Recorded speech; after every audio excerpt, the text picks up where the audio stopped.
I think we have made a big progress, and I will talk a little bit to you about the situation in Europe, but I will only do that a little bit.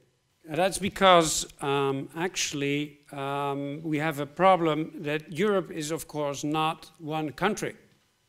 Europe is a community, European community, but has a lot of differences in itself.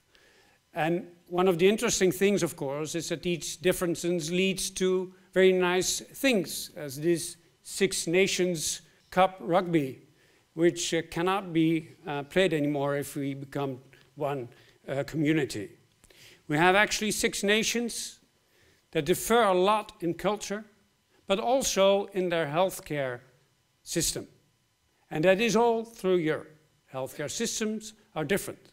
Well, it's going to be easy, probably, to compare healthcare system and training system, but it's very diffuse and not very exact. So maybe we can look at something else. The differences in Europe and the quality of life in Europe is actually quite consistently and exactly pictured by this. How many motor vehicles do you need to kill a person a year? And actually this relatively also concurs with how medicine and surgery is done over Europe. The less vehicles you need to kill persons a year, the worse is your surgical care. That is actually quite well known. So there's a big difference. And the thing is that that's not the only problem, that there's a big difference between countries in Europe. But also surgery is not surgery. Surgery is vascular surgery, is oncological surgery, gastrointestinal surgery, and trauma surgery. At least in the Netherlands it's also trauma surgery, and children's surgery, and lung surgery. But in many other countries, this is for the orthopedics and not for the surgeons. So there's a big difference. And the other thing is that the countries in Europe have different problems in their training, in their surgical training. There are some countries that really have a problem with complying to the European Working Time Directive, which is 46 hours. They have a lot of, in Germany, increased administrative load, low wages, other problems. In Italy, there's no uniform clinical experience, no strict criteria. There are a lot of different problems in every country. So it's very difficult to tell and to say where surgery will go in 2020. Well, if we look at how the specialties develop, it's very interesting to see that vascular surgery, separate specialty, is a big discussion. There's been a big discussion in the US also, I know. But it's in 11 countries in Europe, it's an independent specialty. In 7 countries, it's a subspecialty, like it is in the Netherlands. And in 5 countries, it's not even a specified specialty at all. So again, a lot of differences. And these differences become even more apparent if you look at the training time to become a vascular surgeon between different countries. So I think we have to a little bit forget about Europe, because Europe is dragging behind. And actually, that's bad news. But the good news is that the Netherlands is in front. That's the good news. At this moment, the Netherlands is the only country in Europe that has a really written and implicated and working competency-based surgical training program, as also is for other specialties, which is drawn back in lawful systems, and as you all Dutch people know. It's based on the CANMET system. I won't go very far into that, but it's a competency-based system, and we have a surgical curriculum for that, and the most important things different from the old school training to the new school competency-based training is not the competencies itself, but it's the clear criteria for functioning, specific feedback, not global feedback, more self-guidance, and better coaching in the curriculum. And the most important thing, I think, is the explicit attention for soft competencies. And the soft competencies are an important factor that has already been in place in aviation, as we all know, which was triggered by the Tenerife accident, which implied that the most important risk factors in that incident were communication, collaboration, and professionalism of the team. But so this design we all know, and I will go very fast over that. The most important thing is that we also use assessment tools to give the specific feedback on operations, but also on clinical functioning.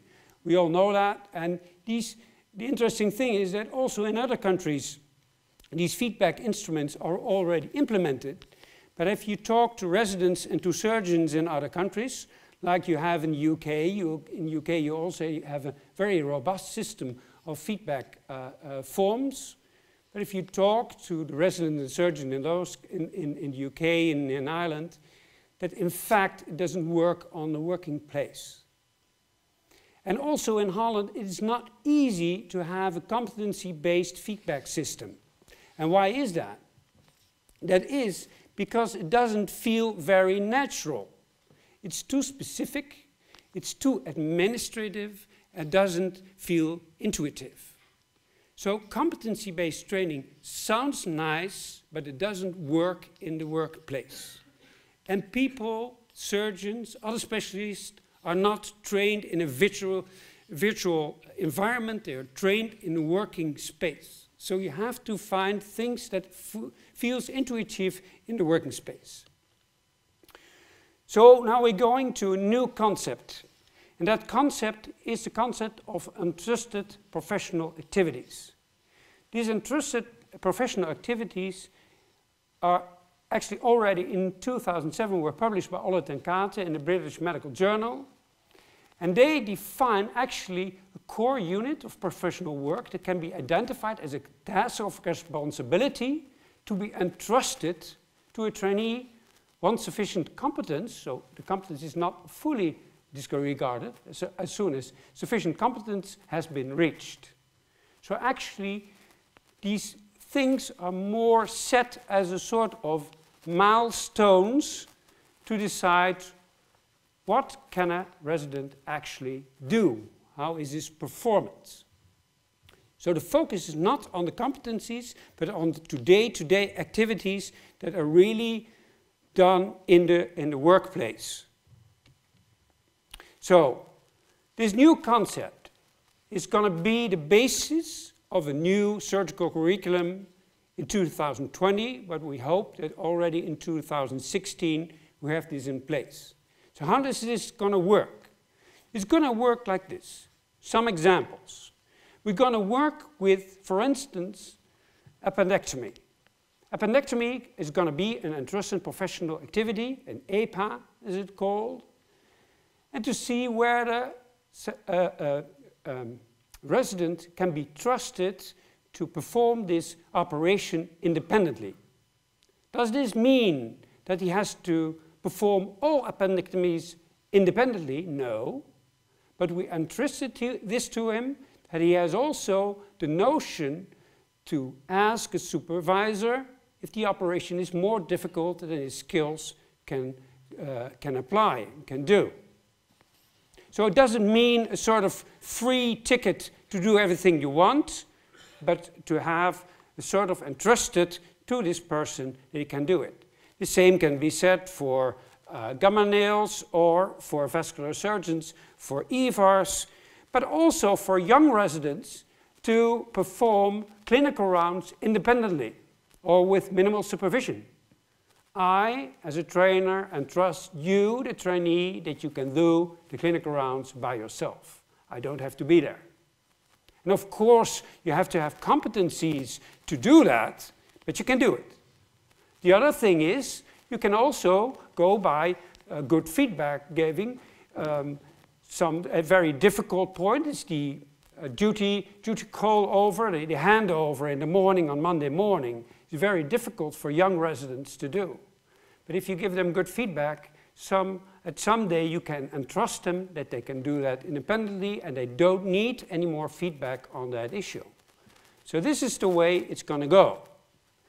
Finding milestones and trusted professional activities that for resident is, this I can do. It makes them proud, and it gives to everyone in the group, in the working group, in the surgical group, that this resident can be entrusted these activities. But there's another thing. We have to realize that the bottom line is our professional activities and our human factors and our professionalism. This is for, we'll translate this a little bit for non-Dutch speakers. This is a resident, this is a trainer, says, well, this is about self-reflection. I take very much initiative, I'm very well stress resistant, I'm really firm but still sensitive. No, actually I don't see any development points. Bad self-reflection. There are also always development points with every one of us. And it's a very important factor in the professionalism of surgeons to have good reflections. And we don't have to train that only for the residents, but also the staff surgeons has to be trained these kind of things. And there is more.